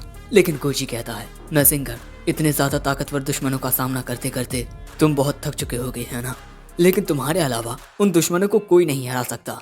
तुम्हारा रॉकेट पंच सबसे ज्यादा ताकतवर होता है और आने वाले वक्त में मैं खुद को और बेहतर बनाऊंगा ताकि हमें फिर से कोई हरा ना सके, क्योंकि तुम वो गार्जियन हो जिसे मेरे ग्रैंडपा ने मेरे लिए बनाया था। मैजिंगर जेड। दूसरी ओर वेगा स्पेसशिप्स, जिसे अब हम वेगा हेडक्वार्टर कहेंगे, वहाँ हमें पता चलता है कि इनका वेगा कैनन तब तक रिपेयर नहीं हो सकता जब तक ये अपने प्लेनेट पर नहीं जाते। लेकिन कमांडर गैंडल वहाँ जाने से मना कर देते हैं। हमारे लोग जब हमें वहाँ इस शर्मिंदगी में आता हुआ देखेंगे तब हमारी वहाँ क्या इज्जत रह जाएगी। ब्लाकी कहता है, ये सब उस बेवकूफ कसादो की वजह से हुआ है। गैंडल कहता है, उस कसादो की एक मेड है ना, हमें उसका फायदा उठाना चाहिए। दूसरी ओर सयाका देखती है कि कोची अभी भी मैजिंगर को लेकर उदास था, लेकिन तभी वहाँ दाइसुके आता है। कोची कहता है, मैंने कभी नहीं सोचा था कि मैं ऐसे रोबोट्स का सामना करूंगा जो मैजिंगर से भी ज्यादा ताकतवर होंगे। ये संसार बहुत बड़ा है और इस संसार में हमारा प्लेनेट अर्थ समुद्र में मौजूद एक बूंद की तरह है। अगर मेरे दादा स्पेस में पैदा हुए होते तो शायद वो भी ग्रैंडाइजर जितना ताकतवर रोबोट बना लेते। दाइसुके कहता है, ऐसा नहीं हो सकता, क्योंकि ग्रैंडाइजर को प्लेनेट फ्लीट के लोगों ने नहीं बनाया था। लोगों का कहना था कि ग्रैंडाइजर को एक सुपर नेचुरल बीइंग ने बनाया था। कोची कहता है, क्या? दाइसुके कहता है, शुरू में मैंने भी ये बात नहीं मानी, लेकिन ग्रैंडाइजर की ताकतें, हमारे प्लेनेट के साइंटिस्ट इसके बने हुए साइंटिफिक तरीके को कभी बतौर साबित ना कर पाए। कोची, तुम्हारी ही वजह से मैं और ग्रैंडाइजर वेगा फोर्सेस को हराने में कामयाब रहे हैं, क्योंकि तुमने ही मुझे ग्रैंडाइजर का इस्तेमाल करने के लिए फिर से इनकरेज किया। तुमने मुझे साहस और हिम्मत दी है कोजी, मैं तुम्हें दिल से शुक्रिया कहना चाहता हूँ मेरे दोस्त। कोजी कहता है, अब तुमने खुद पर काबू पा लिया है, तुम्हें इस अंगूठी की जरूरत नहीं है। दाइसुके कहता है, लेकिन फिर भी मैं इसे पहने रहना चाहता हूँ। दूसरी ओर हम देखते हैं कि कसादो को कैद करके रखा हुआ है, लेकिन यहाँ कसादो अपनी एक आंख निकालता है और इसके जरिए वो नाइदा को कांटेक्ट करता है। नाइदा जो स्पेसशिप में बैठी कुछ तस्वीरें देख रही थी, लेकिन इस तस्वीर में वो दाइसुके के साथ क्यों है? तभी कसादो उससे कहता है, मेरी लोकेशन लेकर जल्दी मेरी मदद के लिए आओ। लोकेशन को देख नाइदा कहती है, साइरियस अब तुम्हारी बहन जाने वाली है। लेकिन जैसे ही वो जाती, वहाँ गैंडल और ब्लाकी आ जाते हैं। कहाँ जाने के बारे में सोच रही हो नाइदा? और यहाँ कसादो किसी के आने की आवाज सुनता है। कोई शख्स कहता है, ध्यान से जाइएगा, मेडिकल टेस्ट के जरिए पता चला है कि ये एक एलियन है।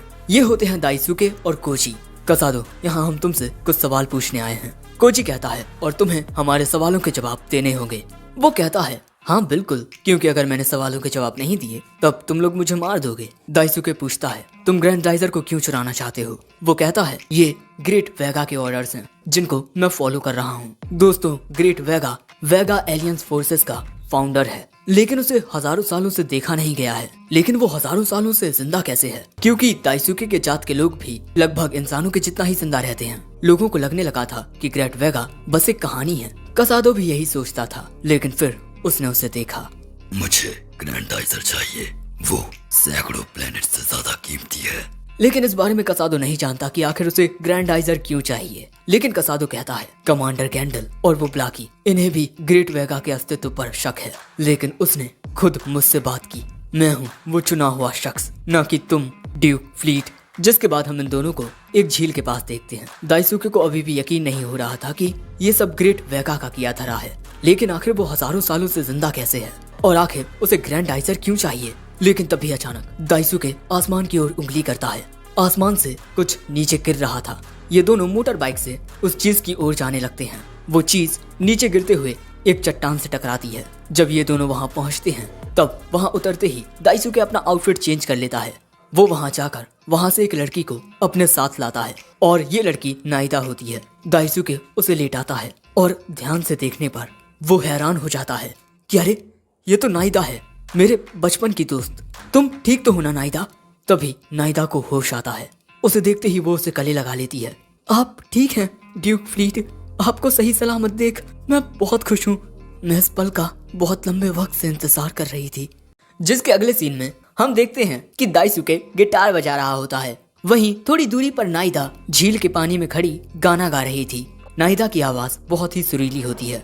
जिसके बाद हमें पता चलता है कि क्योंकि नाइदा दाइसुके की बचपन की दोस्त है, इसीलिए अब वो उसके साथ है। लेकिन सायाका को इस बात की चिंता हो रही थी कि कहीं वो वेगा की कोई स्पाई तो नहीं। कोजी कहता है, तुम्हें इतना सोचने की कोई जरूरत नहीं है, वो दोनों एक ही दुनिया से हैं। उन दोनों को साथ में थोड़ा वक्त गुजारने दो। सायाका कहती है, शायद तुम सही कह रहे हो। इस म्यूजिकल परफॉर्मेंस के बाद नाइदा कहती है, ये दुनिया कितनी खूबसूरत है, चारों ओर पेड़ पौधे और जिंदगी के निशान हैं। ये मुझे प्लेनेट फ्लीट की याद दिलाता है। दाइसुके कहता है, लेकिन मैंने प्लेनेट फ्लीट को बर्बाद कर दिया और रुबीना को भी मार दिया। लेकिन जब दाइसुके दुखी होता है, तभी नाइदा एक खंजर लेकर दाइसुके की ओर जाने लगती है। लेकिन तभी दाइसुके कहता है, मैंने जो गुनाह किए हैं उनकी वजह से मैं तुम्हें देखकर भी खुश नहीं हो पा रहा हूँ। जो सुन नाइदा दाइसुके के सीने से लग कहती है, प्लीज आप ऐसा मत सोचिए, आप अपने कंधों पर कितना बोझ लिए हुए हैं। और इसके बाद नाइदा दाइसुके की पीठ में खंजर घोंपने ही वाली थी, लेकिन तभी वो ऐसा नहीं कर पाती क्योंकि वहाँ पर आइलैंड ऑफ वुल्फ से ये लड़की आ जाती है। इस लड़की का नाम हिकारू है। उसे देख नाइदा अपना खंजर रख लेती है। अगले सीन में हम इन सभी को एक साथ बैठे हुए देखते हैं और यहीं हिकारू भी होती है। सायाका पूछती है, हिकारू तुम आइलैंड ऑफ वुल्फ से यहाँ पर सिर्फ दाइसुके से मिलने आई हो? वो कहती है, मैं जानना चाहती हूँ कि कहीं ये कोई बुरा शख्स तो नहीं है या फिर वो अच्छा शख्स जिसे खुद देवताओं ने चुना है। जिसके बाद दाइसुके नाइदा को बताता है कि इस दुनिया में उसका नाम दाइसुके है। इस दुनिया के लोग समझते हैं कि मैं साइंटिस्ट गेंजो का बेटा हूँ। इन सभी को दाइसुके की असली आइडेंटिटी छुपानी पड़ रही है। तभी डॉक्टर गेंजो सभी के लिए चाय लेकर आते हैं जो काफी न्यूट्रिशियस होती है। उस चाय को देख नाइदा कहती है, ये बहुत ही ज्यादा सुगंधित है, मैं बहुत लंबे वक्त के बाद इतना अच्छा महसूस कर रही हूँ। कोजी कहता है, तुम्हारे लिए ये स्पेस ट्रैवल करना बहुत मुश्किल रहा होगा। यूमी आगे कहते हैं, हाँ लेकिन फिर भी तुम वेगा फोर्सेस से बचते हुए यहाँ आ गई। वो कहती है, अगर साइरस ना होता तो मैं यहाँ नहीं पहुँच पाती। साइरस नाइदा का भाई है नाइदा का परिवार बहुत लंबे वक्त से फ्लीट फैमिली की सेवा करता आ रहा है। दाइसुके नाइदा और साइरस के साथ खेल कूद कर ही बड़ा हुआ है। ये तीनों कितने ज्यादा खुश लग रहे हैं। जिसके बाद दाइसुके पूछता है कि साइरस कहाँ है, लेकिन साइरस के बारे में कहते हुए नाइदा का सिर दर्द करने लगता है, जिस वजह से दाइसुके को उसकी चिंता होती है। लेकिन सायाका कहती है शायद से ये चाय का असर हो। जिसके बाद यूमी दाइसुके को नाइदा को उसके कमरे में छोड़कर आने को कहते हैं। वो लंबे सफर से आई है, थक गई होगी, उसे कुछ देर आराम कर लेने दो। जिसके बाद दाइसुके नाइदा को यहाँ से ले जाता है। जो देख हिकारू कहती है आज ये बिल्कुल किसी अच्छे शख्स की तरह लग रहा है, ना कि उस शख्स की तरह जिससे मैं आइलैंड पर मिली थी। नाइदा से मिलने के बाद दाइसुके काफी खुश होता है। जिसके बाद दाइसुके नाइदा को उसके कमरे में लेटा देता है। वो कहती है मेरी वजह से आपको परेशानी हुई, माफ कर दीजिए। वो कहता है ये कैसी बात कर रही हो तुम मेरा परिवार हो। लेकिन इसके बाद नाइदा अपना चाकू निकाल लेती है। लेकिन तभी दाइसुके कहता है कल सुबह तुम मुझे प्लेनेट फ्लीट के बारे में हर एक अपडेट देना। इसके बाद दाइसुके पर्दे लगाते हुए कहता है मैं जानना चाहता हूँ कि मेरी दुनिया इस वक्त कैसी है। और इसके बाद वो नाइदा को गुड नाइट कहकर यहाँ से जाने लगता है। वैसे तुम्हें मुझे दाइसुके बुलाने की कोई जरूरत नहीं है, पहले की तरह मुझे बस ड्यूक बुलाओ। दाइसुके के जाते ही नाइदा कहती है आखिर मैं इसे मार क्यों नहीं पाई, मुझे जल्द से जल्द अपना मिशन पूरा करना होगा। लेकिन तभी अचानक नाइदा को दर्द होने लगता है और इसका सिग्नल वेगा हेडक्वार्टर्स में ब्लाकी को मिल जाता है कि नाइदा के ब्रेन वेव्स में डिस्टरबेंस आ रही है। गैंडल कहता है ड्यूक फ्लीट से मिलने के बाद उस पर किया हुआ हमारा ब्रेन वॉश कमजोर पड़ गया होगा, उस पर और दबाव डालो। जैसे जैसे ये लोग दबाव को बढ़ाते हैं नाइदा के सिर में बेइंतहा दर्द होने लगता है और वो दर्द बढ़ता जाता है। उसके दिमाग में एक आवाज सुनाई देती है गैंडल की, याद करो नाइदा तुम वहाँ किस लिए गई हो। जिसके बाद नाइदा को याद आता है कि किस तरह उसको बचाने के लिए उसके भाई साइरस ने अपनी जान दे दी थी। ग्रैंडाइजर ने उसके ऊपर पैर रख दिया था, जिस वजह से नाइदा का भाई मारा गया। जो देख नाइदा बहुत डर गई और यही याद करते हुए अब नाइदा कहती है मैं इस मिशन को पूरा करूंगी। दूसरी ओर कोची दाइसुके से पूछता है नाइदा को लेकर तुम्हारे विचार क्या हैं? दाइसुके बताता है कि नाइदा प्रिंसेस रुबीना की मेट थी। नाइदा बहुत ही अच्छी लड़की है, उसने प्रिंसेस रुबीना का भी दिल जीत लिया था। लेकिन मेरे और ग्रैंडाइजर की वजह से वो प्रिंसेस रुबीना को खो चुकी है। नाइदा प्रिंसेस से बहुत प्यार करती थी, लेकिन अब मैं नाइदा की हिफाजत करूंगा और उसे खुश रखने की हर मुमकिन कोशिश करूंगा। कोजी कहता है बहुत अच्छे, लेकिन अब तुम्हें साइरस से भी मिलना है। दाइसुके कहता है हाँ। दूसरी ओर हम नाइदा को देखते हैं जो उस जगह पर आ चुकी थी जहाँ कैदियों को रखा जाता है। इस जगह के अंदर आते हुए कसादो उससे कह रहा था तुम एक स्टारकर नाइट की नौकर इसलिए बनी ताकि तुम फिर से ड्यूक से मिल सको, और इसी वजह से अब तुम मेरे हाथों की कठपुतली बनी हुई हो। जिसके बाद नाइदा कसादो के कमरे के बाहर खड़ी होती है और कसादो उससे दरवाजा खोलने को कहता है। लेकिन नाइदा कहती है मैं ये दरवाजा ड्यूक को मारने के बाद खोलूंगी। और ये कहकर नाइदा यहाँ से जाने लगती है। और ये देख कसादो समझ जाता है कि गैंडल ने इसका ब्रेन वॉश कर दिया है। क्या यार, मेरी किस्मत ही खराब है। ड्यूक फ्लीट हमेशा से तुम्हारी पहली चॉइस रही है ना नाइदा। जिसके बाद हम देखते हैं कि डॉक्टर गेंजो और यूमी सीसीटीवी रूम में होते हैं। तभी यूमी सायाका को जगाकर उसे तुरंत सेकंड फ्लोर में जाने को कहते हैं, क्योंकि उन्हें नाइदा की हरकतें सस्पिशियस लग रही हैं। इसीलिए वो सायाका को उसके हथियार साथ ले जाने को कहते हैं। सायाका एक गन ले लेती है। दूसरी ओर दाइसुके आसमान को देखकर गिटार बजा रहा था। तभी नाइदा उसके पास आती है। तुम यहाँ इस वक्त क्या करने आई हो? जिसके बाद हम देखते हैं कि नाइदा अपनी नाइटी उतारकर अपने एक अलग ही आउटफिट में होती है और इसके बाद वो दाइसुके के सीने से लग जाती है। जैसे ही दाइसुके पूछता है कि क्या हुआ नाइदा, वो अजीब ढंग से कहती है मैं यहाँ तुम्हें मारने आई हूँ ड्यूक फ्लीट। और इसके बाद वो अपना खंजर निकालकर उसे दाइसुके के सीने में मार देती है। लेकिन तभी हेडक्वार्टर्स के सायरन बजने लगते हैं, जिससे कोजी जाग जाता है और इन्हें पता चलता है कि एक बहुत ही बड़ा फ्लाइंग ऑब्जेक्ट धरती की ओर आ रहा है। मॉनिटर रूम से ये लोग देखते हैं एक बहुत बड़ी स्पेसशिप को। ये फ्लाइंग सॉसर बहुत बड़ा होता है और ये इंसानों के सैटेलाइट को भी तोड़ देता है। इस फ्लाइंग सॉसर को कमांड गैंडल दे रहा है। इस फ्लाइंग सॉसर का नाम दारी दारी है। अंदाजा लगाया जा रहा है कि ये फ्लाइंग सॉसर होन्शु के चुबू रीजियन में गिरेगा, जिससे एक बहुत बड़ा विस्फोट होगा और हजारों किलोमीटर तक सब खत्म हो जाएगा। जो देख डॉक्टर गेंजो दाइसुके को बताने की कोशिश करते हैं कि धरती की ओर एक बहुत बड़ा फ्लाइंग सॉसर आ रहा है, उसे ग्रैंडाइजर से उसका सामना करना होगा। लेकिन दूसरी ओर दाइसुके नाइदा के वार से काफी जख्मी हो चुका था। वो पूछता है आखिर तुम ऐसा क्यों कर रही हो नाइदा? वो कहती है जवाब ये है कि तुम जिंदा हो और साइरस मर गया। दाइसुके कहता है क्या साइरस मर गया? वो कहती है हाँ, उसे तुमने मार दिया ग्रैंडाइजर के पैरों से कुचलकर। जो बात सुन दाइसुके को सदमा लगता है आगे नाइदा कहती है, ड्यूक फ्लीट, तुम्हारी वजह से मेरा भाई मारा गया, उसके हत्यारे तुम हो, साथ ही तुमने प्रिंसेस रूबीना को भी मार दिया। तुमने हमारे प्लेनेट फ्लीट को धोखा दिया है और फिर तुम इस दुनिया में आकर अपना नाम बदलकर खुशी से रह रहे हो। जिसके बाद फिर से नाइदा दाइसुके के ऊपर हमला करने को चाहती है कि तभी कोजी आकर दाइसुके को बचा लेता है। तभी सयाका आकर नाइदा को उसका हथियार फेंकने को कहती है, लेकिन तेजी से आकर नाइदा सयाका की गन को गिराकर उससे वो गन लेकर कोजी को दाइसुके से दूर हटने को कहती है। मैं अपना मिशन पूरा करके रहूंगी, कोई मुझे नहीं रोक पाएगा। और इसके बाद नाइदा दाइसुके को सीने से लगाकर कहती है, मैं यहाँ तुम्हें बचाने के लिए आई हूँ। जब तक तुम जिंदा रहोगे तुम्हारे किए हुए गुनाह तुम्हारा पीछा करते रहेंगे, इसीलिए मैं तुम्हें तुम्हारे दर्द से आजाद करने आई हूँ। तुम्हें मारने से तुम्हारे सारे पाप भी खत्म हो जाएंगे। नाइदा के हाथों में ये एक बॉम्ब होता है। दाइसुके कहता है, अगर तुमने ऐसा किया तो यहाँ मौजूद मासूम लोग भी मारे जाएंगे। नाइदा कहती है, तो क्या हुआ, मैं तुम्हारे साथ यहीं मरना चाहती हूँ। तुम बचपन से ही हमेशा से ही मेरी यादों का एक हिस्सा रहे हो। मैं हमेशा तुम्हारे साथ रहना चाहती थी, इसीलिए अब आखिर में मैं तुम्हें छोड़कर नहीं जाऊंगी, क्योंकि तुम ही मेरे मिशन हो। जो देख सयाका कहती है, जैसा मैंने सोचा था दाइसुके तुम्हारे लिए बहुत कीमती है। दूसरी ओर हम देखते हैं कि वो जाइंट फ्लाइंग सॉसर दारी दारी धरती के एटमॉस्फेयर की ओर आ रहा है। गैंडल यहाँ कहता है, ग्रैंडाइजर कितना ही ताकतवर क्यों ना हो, जब तक उसका कमांडर उसे कमांड ना करे तब तक वो हिलेगा भी नहीं। ब्लैकी कहता है, ये सब आपकी ही ब्रेन वॉश करने की नायाब और अनोखी काबिलियत की वजह से हो पाया है। और दोस्तों, अगर इतना बड़ा फ्लाइंग सॉसर धरती पर गिरेगा तो पूरी धरती का स्वाहा हो जाएगा।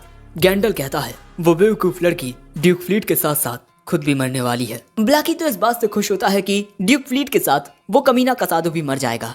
और यहाँ धरती पर हम देखते हैं दाइसुके नाइदा से कहता है, तुमने सही कहा, मेरे हाथ खून से रंगे हुए हैं और जब तक मैं अपने पापों का प्रायश्चित ना कर लूं मैं मर नहीं सकता। मैं तुम्हारे साथ इतनी दयालुता भरी मौत नहीं मर सकता। मैं जिंदा रहकर अपने पापों का प्रायश्चित करूंगा। और इस वक्त मुझे गुस्से की आग में मारकर मुझे नहीं लगता कि साइरस को इस बात से खुशी होगी। क्यों ना हम यहाँ एक साथ जिंदा रहें नाइदा, इसी प्लेनेट पर। लेकिन दाइसुके के ये कहते ही जैसे ही नाइदा के इमोशंस में बदलाव आता है, नाइदा के सिर पर जो हेडबैंड था वो चमकता है, जिससे नाइदा का सिर दर्द करने लगता है, जिससे वो रोते हुए कहती है, ड्यूक फ्लीट, तुमने मेरे भाई साइरस को मारा है, इसलिए मैं तुम्हें मारूंगी। जिसके बाद नाइदा के सिर का पेंडेंट बहुत ग्लो करने लगता है। जो देख दाइसुके को उसकी चिंता होती है। तभी हिकारू वहाँ आकर बताती है कि इस लड़की के इमोशंस को कोई और कंट्रोल कर रहा है। जो बात सुन दाइसुके समझ जाता है कि ये काम वेगा एलियंस फोर्सेस का है। जिसके बाद दाइसुके नाइदा को गले लगा लेता है और नाइदा खुद पर से काबू खोते हुए दाइसुके को फिर से जख्मी कर देती है। लेकिन फिर भी दाइसुके उसे नहीं छोड़ता। चिंता मत करो नाइदा, सब कुछ ठीक हो जाएगा। ये बात सुन नाइदा को उसका बचपन याद आता है कि किस तरह एक बार जब वो रो रही थी क्योंकि उसे एक चोट आ गई थी, तब दाइसुके ने वहां आकर उसकी चोट को साफ किया और उसकी मरहम पट्टी भी की और इसके बाद उसे सीने से लगाकर कहा, रो मत नाइदा, सब ठीक हो जाएगा। और यही याद करते हुए नाइदा के सिर का पेंडेंट टूट जाता है। फिर उसे याद आता है कि किस तरह दाइसुके ने प्रिंसेस रूबीना से प्यार का इजहार किया था। उन दोनों को एक साथ देख नाइदा मुस्कुरा रही थी। लेकिन तभी उसका भाई साइरस उसे पूछता है, क्या तुम्हें उन दोनों के साथ होने से कोई दिक्कत नहीं है? तुम भी तो राजकुमार से प्यार करती हो। और हमें पता चलता है कि नाइदा ने आज भी दाइसुके का रुमाल अपने हाथ में बांध रखा है। और बस ये सब याद आते ही गैंडल का कंट्रोल नाइदा के ऊपर से छूट जाता है। जो देख दाइसुके खुश होता है कि नाइदा ने खुद पर काबू पा लिया। लेकिन इसके बाद दाइसुके वहीं गिर जाता है और उसका बहुत सारा खून बहने लगता है। जो देख नाइदा तुरंत ही दाइसुके के जख्म पर रुमाल लगाती है। तभी बाकी सब भी दाइसुके के पास आते हैं। दाइसुके के खून से वो रुमाल पूरा लाल हो जाता है। उसका खून बहना बंद नहीं हो रहा था। जिसके बाद हम देखते हैं कि हेडक्वार्टर्स के चारों ओर एक शील्ड आ जाती है, क्योंकि वो फ्लाइंग सॉसर दारी बहुत तेजी से इनकी ओर आ रहा था। जिसके बाद कुछ लोग आते हैं दाइसुके का इलाज करने के लिए, लेकिन वो भी दाइसुके के बहते हुए खून को रोक नहीं पा रहे थे। जो देख नाइदा घबरा रही थी। वो जाइंट फ्लाइंग सॉसर भी धरती के अंदर एंटर कर चुका था। जिसके बाद नाइदा अपना बॉम्ब उठाकर दाइसुके के पास जाकर उसे किस करती है और फिर उससे माफी मांगती है। जो देख ये दोनों हैरान हो जाते हैं। जिसके बाद नाइदा यहाँ से भाग जाती है। दाइसुके के इलाज के लिए उसे डॉक्टर के पास ले जाया जाने लगता है। दूसरी ओर नाइदा अपने फ्लाइंग सॉसर में बैठकर हेडक्वार्टर्स से बाहर निकल जाती है और इसके बाद वो दाइसुके यानी कि ड्यूक फ्लीट से अलविदा कहती है। तुमसे वापस मिलकर मेरी खूबसूरत यादें फिर से ताजा हो गईं। शुक्रिया ड्यूक फ्लीट। लेकिन जैसे ही दाइसुके को होश आता है वो उससे कांटेक्ट करके कहता है तुम कहाँ जा रही हो नाइदा, और तुम क्या करने वाली हो? लेकिन तभी नाइदा बताती है कि राजकुमार, प्रिंसेस रुबीना जिंदा हैं, इसीलिए आपको भी जिंदा रहना होगा। इसके बाद हम देखते हैं कि वो जाइंट फ्लाइंग सॉसर नाइदा के बिल्कुल सामने होता है। नाइदा कहती है, राजकुमार आप प्रिंसेस रुबीना के साथ खुश रहिएगा और मैं आपकी जिंदगी के लिए अपनी जान देने जा रही हूँ। और इसके बाद हम देखते हैं कि नाइदा का फ्लाइंग सॉसर उस जाइंट फ्लाइंग सॉसर से जाकर टकराता है, जिससे एक बहुत ही ज्यादा बड़ा धमाका होता है और नाइदा मारी जाती है। और ये सब होते हुए दाइसुके अपनी आंखों से देख रहा था। वो अपनी दोस्त को बचा ना सका, इस वजह से वो नाइदा का नाम लेकर जोर जोर से रोने लगता है। लेकिन नाइदा उसे छोड़कर जा चुकी है। उसने अपने प्यार दाइसुके के लिए अपनी जिंदगी को कुर्बान कर दिया। जिसके बाद हमें प्लेनेट फ्लीट का सीन दिखाया जाता है। हम देखते हैं कि वेगा फोर्सेस प्लेनेट फ्लीट के एक बोर्डिंग स्कूल के चारों ओर फैले हुए हैं और इसके बाद वहाँ एक बड़ी स्पेसशिप आती है। और इसके बाद वेगा के कुछ सैनिक इन औरतों के पास आकर पूछते हैं, हम जानते हैं कि ड्यूक फ्लीट की बहन यहाँ छुपी हुई है, जल्दी उसे बाहर निकालो वरना यहाँ सब मारे जाएंगे। वो कहती हैं, हम फ्लीट फैमिली के किसी भी सदस्य को पनाह नहीं दिए हुए हैं। लेकिन वो उनकी बात नहीं मानते और इस स्कूल के अंदर आ जाते हैं और यहाँ एक लड़की मौजूद होती है, जिसके पास आते हुए ये लोग कहते हैं, क्या तुम ही हो प्लेनेट फ्लीट की राजकुमारी मारिया ग्रेस फ्लीट? तुम्हारे भाई ड्यूक फ्लीट ने तुम्हारे पेरेंट्स को मारा है, साथ ही इस प्लेनेट को भी पूरी तरह से बर्बाद कर दिया है और जब तक वो नहीं पकड़ा जाता हम तुम्हें गिरफ्तार कर रहे हैं। लेकिन असल में वहाँ पर वो लड़की नहीं होती, बस उसका एक इल्यूजन था। वो लड़की उनसे काफी दूर थी और हमें पता चलता है कि मारिया फ्यूचर को प्रेडिक्ट कर सकती है। और इसके बाद वो उन सभी को जीव दिखाकर वहाँ से भाग जाती है। बाहर आकर वो देखती है कि वेगा का एक सैनिक एक स्पेसशिप में बैठा हुआ है। वो उसमें लात मार के उसे गिरा देती है और स्पेसशिप में बैठकर कहती है, मेरा भाई गुनहगार नहीं हो सकता। और इसके बाद वो उस स्पेसशिप को लेकर उड़ जाती है। लेकिन वेगा की फोर्सेस उसका पीछा करती हैं। सो वो एक हमला करके वेगा की फोर्सेस को तबाह कर देती है। लेकिन तभी एक ट्रांसमीटर जैसी चीज आकर इस स्पेसशिप के पैर से चिपक जाती है। जिसके बाद मारिया कहती है, अगर मेरे भाई ने सच में मेरे माता पिता को मारा होता तब ऐसा करते हुए मैंने उसे देखा होता।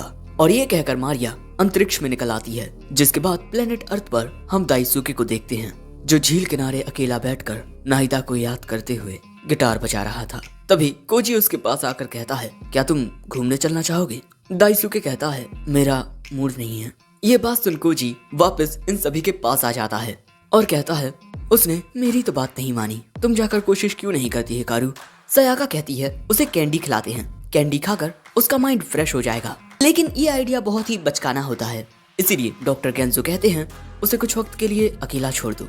लेकिन तभी कोजी को एक सिग्नल मिलता है और वो इस बारे में दाइसुके को बताता है। अगले सीन में हम दाइसुके को भागते हुए कहीं जाते हुए देखते हैं। वो एक सीक्रेट दरवाजे में छलांग मारता है और एक खुफिया रास्ते से नीचे होता हुआ गिरने लगता है। बीच हवा में ही उसका आउटफिट चेंज हो जाता है। जिसके बाद वो ग्रैंडाइजर में जाकर बैठ जाता है और फिर वो ग्रैंडाइजर को लेकर हेडक्वार्टर्स के बाहर निकलता है, जहाँ उसे इस झरने से होकर जाना पड़ता है क्योंकि हेडक्वार्टर्स इसी झरने के पीछे है। कोजी को जो सिग्नल मिला उसमें बताया गया है कि पृथ्वी की ओर कोई फ्लाइंग ऑब्जेक्ट आ रहा है और ये एक स्पेसशिप होती है। लेकिन तभी उस स्पेसशिप में से आवाज आती है, भैया क्या आप ही ग्रैंडाइजर को चला रहे हैं? दाइसुके देखता है कि इस स्पेसशिप में उसकी बहन मारिया बैठी हुई है। जिसके बाद हम ग्रैंडाइजर और उस स्पेसशिप को आइलैंड पर उतरा हुआ देखते हैं। दाइसुके पूछता है कि मारिया तुम यहाँ कैसे आई? लेकिन मारिया पूछती है, भैया सब लोग कह रहे हैं कि आपने मम्मी पापा को मारा है और प्लेनेट फ्लीट को बर्बाद करके आप भाग गए।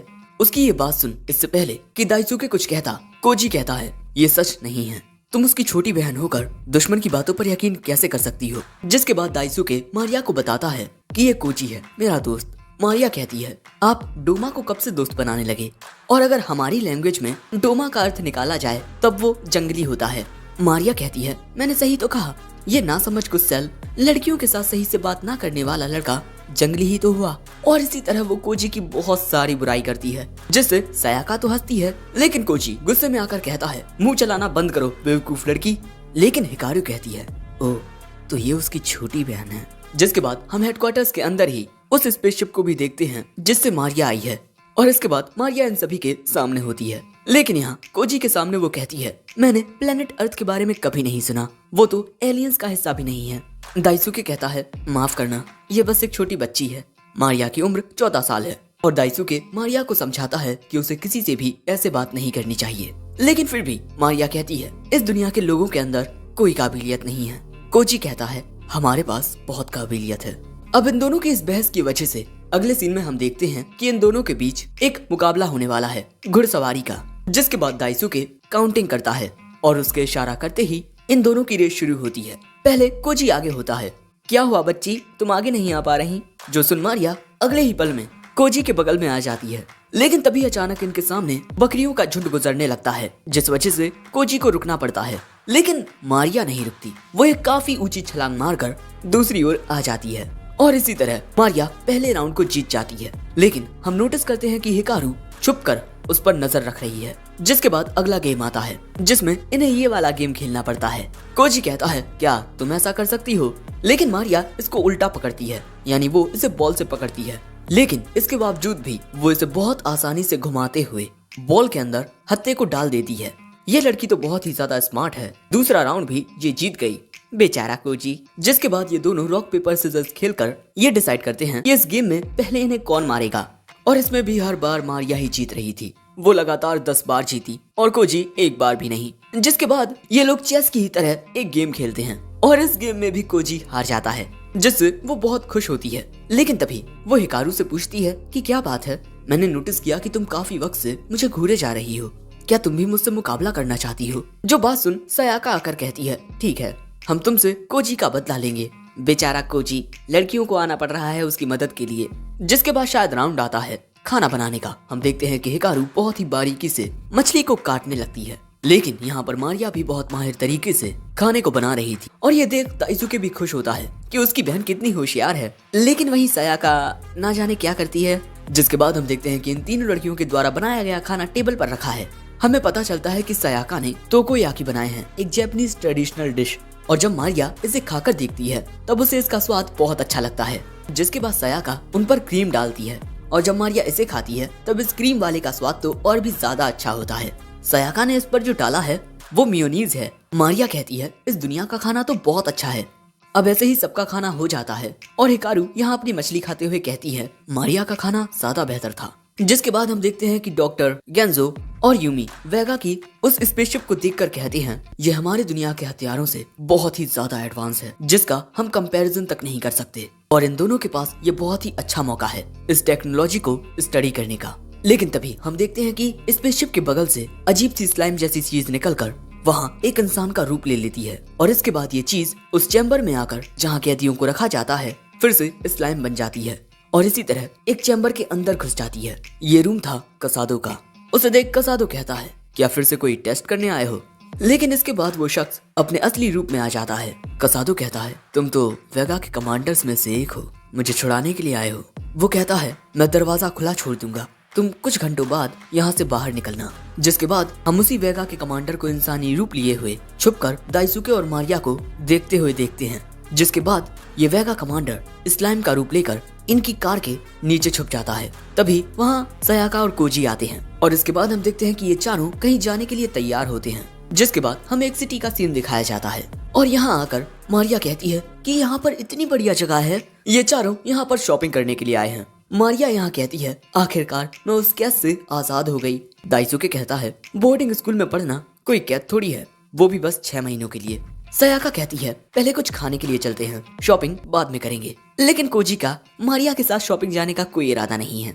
वो तो दाइसुके के साथ अपनी नई मोटर बाइक देखने के लिए जाना चाहता है। लेकिन तभी हम देखते हैं कि वेगा का वो कमांडर किसी और शख्स का रूप ले लेता है और इसके बाद वो वेगा हेडक्वार्टर्स को इन्फॉर्म करता है, हेलो कमांडर कैंडल, मैं स्मॉल यूनिट फोर्स का कमांडर शूरा हूँ और इस वक्त मैं ड्यूक फ्लीट पर नजर रखे हुए हूँ। जो सुन ब्लैकी कहता है, मुझे अपनी लोकेशन बताओ, मैं तुम्हारे लिए कुछ सैनिक भेजता हूँ। लेकिन वो कहता है, आपके कमजोर सिपाही ड्यूक फ्लीट को चौकन्ना कर देंगे।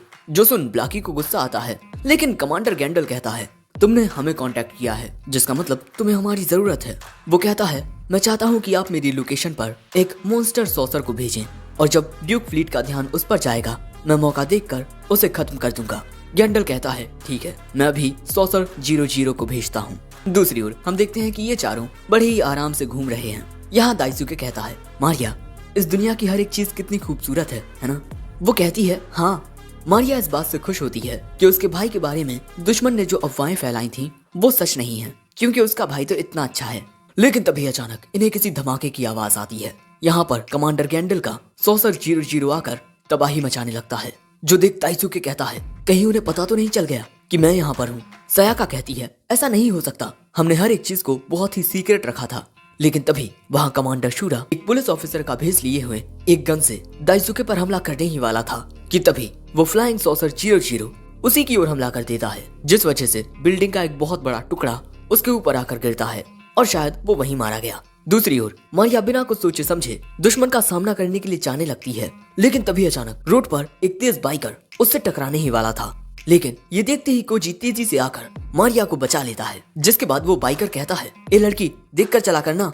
कोजी कहता है माफ करना, लेकिन हमें तुम्हारी बाइक की जरूरत है, लो मैं तुम्हें ये चेक देता हूँ, इससे तुम ऐसी 2 बाइक खरीद पाओगे। वो लड़का देखकर हैरान हो जाता है कि अरे ये तो काबूतो ऑफिशियल चेक है।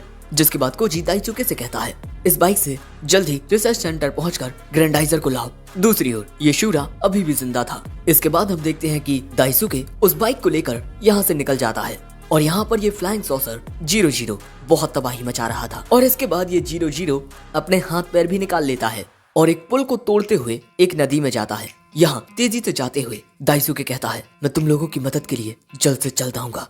दूसरी ओर ये 00 बहुत ज्यादा तबाही मचा रहा था और इसी की दूसरी ओर ये लोग भाग रहे थे। लेकिन तभी मारिया भागते भागते रुक जाती है, उसे कुछ आवाज सुनाई देती है। वो नीचे आकर देखती है कि एक बच्चा रो रहा है और उसकी माँ भाग नहीं पा रही क्योंकि उनके पैर में चोट आ गई है। तभी कोजी और सायाका भी वहाँ आ जाते हैं। ये औरत कहती है प्लीज मेरे बच्चे को किसी सुरक्षित जगह ले जाओ। दूसरी ओर ये शूरा इनके पीछे ही था। लगता है कि अब मुझे इस राजकुमारी को मारकर इसका ही भेष लेना होगा। दूसरी ओर हम देखते हैं कि वो मॉन्स्टर जो तबाही मचा रहा था उसकी वजह से लोग डरकर इधर उधर भाग रहे थे। वहीं कोजी उस औरत को उठाकर एक सुरक्षित जगह छोड़ देता है और यहाँ मारिया उस औरत के बच्चे को लिए हुए हैं। लेकिन यहाँ पर काफी सारे लोग थे जो डरे हुए थे और कुछ लोग घायल भी थे। लेकिन तभी वो औरत मारिया को शुक्रिया कहती है उसकी और उसके बच्चे की जान बचाने के लिए। दूसरी ओर 5 मिनट के अंदर दाइसुके हेडक्वार्टर्स में पहुंच जाएगा, इसीलिए ये लोग सारी तैयारियां कर रहे थे। लेकिन तभी हम देखते हैं कि कैदियों के चैम्बर से कसादो निकलकर उसके सामने वाले गार्ड को बेहोश कर देता है और इसके बाद उसके कपड़े पहन लेता है। लेकिन उसके पीछे हिकारू आ जाती है, उससे पूछती है क्या तुम ग्रैंडाइजर को चला सकते हो? वो कहता है हाँ, लेकिन इससे तुम्हें क्या मतलब? हिकारू पूछती है तुम अच्छे शख्स हो या बुरे, मुझे जवाब दो। कसादो कहता है अच्छाई मेरी साथी शुरुआत से ही नहीं रही। दूसरी ओर 00 उसके सामने आने वाली हर एक चीज को तबाह किए जा रहा था। दूसरी ओर हम देखते हैं कि सायाका और मारिया लोगों को सुरक्षित जगह की ओर ले जा रहे हैं। लेकिन तभी शूरा पीछे से मारिया पर हमला कर देता है, लेकिन उस हमले को कोजी अपने ऊपर आकर ले लेता है, जिस वजह से उसका एक कंधा इंजर्ड हो जाता है। लेकिन इसके बाद मारिया शूरा के हमलों से बचती हुई एक छाते को लेकर उसकी ओर कूदकर उसे मारती है, जिस वजह से वो दूर फेंक जाता है। उसकी गन भी उसके हाथ से छूट जाती है। लेकिन इसके बाद शूरा अपनी तलवार निकालकर मारिया पर हमला करने जाता है। हम देखते हैं कि इन दोनों के बीच लड़ाई होने लगती है, लेकिन मारिया शूरा पर भारी पड़ रही थी, सो शूरा अपने 4 हाथ निकालकर उनमें तलवारें ले लेता है और इसके बाद वो इन 4 हाथों से एक साथ हमला करते हुए मारिया की ओर जाता है। कोजी कहता है संभल कर मारिया, लेकिन हम देखते हैं कि मारिया उसके हमलों से बच रही थी और इसके बाद वो उसे वहीं गिरा देती है। और जैसे ही उसे लगता है कि वो जीत गई है, तभी अचानक शूरा अपने असली रूप में आता है। वो एक बहुत ही ज्यादा बड़ा मॉन्स्टर बन जाता है, जिसे देख मारिया भी घबरा जाती है क्योंकि ये बहुत ही ज्यादा बदसूरत लग रहा है। मुझे कोई नहीं हरा सकता, मैं कमांडर शूरा हूँ। लेकिन अगले ही पल में सॉसर 00 उस पर अपना पैर रख देता है और वो वहीं मारा जाता है। वेगा हेडक्वार्टर्स से ब्लाकी 00 को कंट्रोल कर रहा था। अब उसे प्रिंसेस मारिया दिख चुकी है और अब वो उसे मारने वाला है। लेकिन तभी कोजी उससे कहता है अगर तुम में सच में हिम्मत है तो मुझसे लड़के दिखाओ, लड़की पर क्या जोर आजमाते हो? मेरे ग्रैंडपा ने मुझे सिखाया था कि किसी भी लड़की को जरूरत के वक्त छोड़कर मत भागना। लेकिन तभी वहाँ आ जाता है ग्रैंडाइजर और वो 00 के पैर पकड़ लेता है और उसे हवा में ले जाता है, जो देख ये दोनों काफी खुश होते हैं। और इसके बाद हम देखते हैं कि ग्रैंडाइजर 00 का पैर पकड़ के उसे घुमाने लगता है और वो उसे बहुत तेज घुमाता है, बिल्कुल किसी चक्री की तरह, और फिर उसे दूर फेंक कर उस पर स्पिन सॉसर अटैक करता है और इस हमले से 00 के दोनों पैर कट जाते हैं। और इसके बाद ग्रैंडाइजर स्पेस थंडर से 00 को तबाह कर देता है और फिर वहां से चला जाता है, जो देख ये दोनों बहुत खुश होते हैं। लेकिन इसके बाद मारिया कोजी से माफी मांगती है। उसने जो कुछ भी उसके बारे में कहा जंगली, अब मुझे यकीन हो गया है हम में और इंसानों में कोई अंतर नहीं है। जरूरत के वक्त हम दोनों ही अपने परिवारों की मदद करते हैं। कोजी कहता है तुमने सही कहा। जिसके अगले सीन में हम देखते हैं कि मारिया और कोजी के बीच एक और मुकाबला हो रहा है, ये लट्टू घुमाने का, और इसमें भी कोजी हार जाता है। बेचारे का लट्टू कहीं दूर फेंक जाता है। कहाँ चले गए तुम आयरन जेड? और हम मारिया कोजी के साथ मुकाबला नहीं करना चाहती, लेकिन कोजी तब तक हार नहीं मानने वाला जब तक वो मारिया को हरा ना दे। लेकिन कोजी कहता है कि मैंने तो ऐसा कुछ कहा ही नहीं। मारिया कहती है चलो ठीक है, मैं तुम्हारी बात मानूंगी, लेकिन मैं भी इस दुनिया को बचाने के लिए अपने भाई के साथ लड़ूंगी। जो देख दाइसुके कहता है भैया मेरी बहन तो कभी नहीं बदलने वाली। लेकिन इसके बाद अंतरिक्ष में हमें एक स्पेसशिप देखने को मिलती है, जिसमें हम एक लड़की को बैठे हुए देखते हैं। इस लड़की का नाम टीरोना है और ये भी एक स्टारकर नाइट है, बिल्कुल कसादो और दाइसुके की तरह। तभी इसके पास एक लड़की आती है और ये रुबीना होती है। टीरोना कहती है तुम यहाँ से जाओ रुबीना, मैं ड्यूक फ्लीट और ग्रैंडाइजर को खुद हराऊंगी। तुम्हें अपने उस नामर्द एक्स फियांसी से मिलने की कोई जरूरत नहीं है। लेकिन रुबीना कहती है नहीं, ये मेरा हक है, क्योंकि मैं वेगा फोर्सेस की official chief of tactical staff हूँ और मैं आपकी मदद करना चाहती हूँ।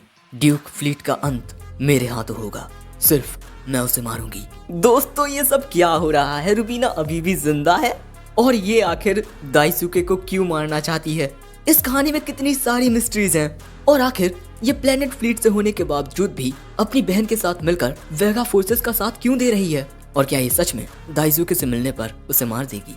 काफी सारे सवाल हैं, लेकिन जवाब सिर्फ एक, इसका अगला पार्ट जो तभी आएगा जब इस पर अच्छा रिस्पॉन्स आएगा। तो अगला पार्ट देखना चाहते हो तो इस पर ज्यादा से ज्यादा कमेंट्स करो, साथ ही जितना हो सके उतना लाइक, और अपने सभी परिजनों के साथ इस वीडियो को शेयर जरूर कर देना ताकि इस पर अच्छा रिस्पॉन्स आए। और इसके अलावा अगर चाहो तो हमारे चैनल की मेंबरशिप को ज्वाइन कर सकते हो। हम मेंबर्स के लिए कुछ बहुत ही बेहतरीन वीडियोस लेकर आने वाले हैं।